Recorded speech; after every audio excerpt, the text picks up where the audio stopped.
আমি astrologer S Bharati বলছি।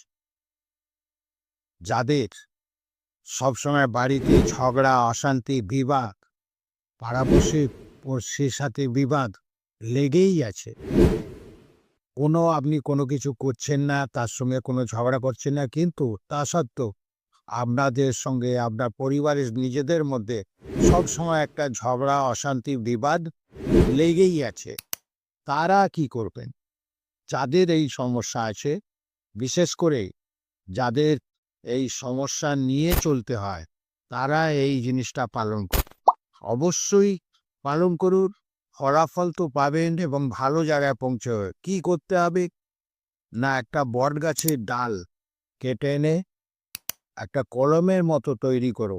একটা সাদা কাগজে কলম তৈরি করে সাদা কাগজের উপরে পঞ্চদশী তিথিতে ওম দেবাদিদেব মহাদেবায় নমঃ, ওম দেবাদিদেব মহাদেবায় নমঃ, ওম দেবাদিদেব মহাদেবায় নমঃ, এইরকমভাবে ৯ বার বলবেন আর নবার লিখবেন।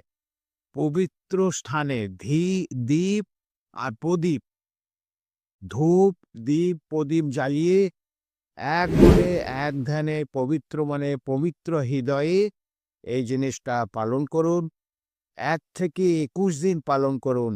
দেখবেন আপনি ভালো যখন হয়ে যাবেন, সবাই আপনার যারা এরকম অযথা অনর্থক ঝগড়া করছে, বিবাদ করছে, তারাই আপনার কাছে মিত্র হয়ে যাবে। তারা সবাই আপনার সঙ্গে সুসম্পর্ক বজায় রাখবে।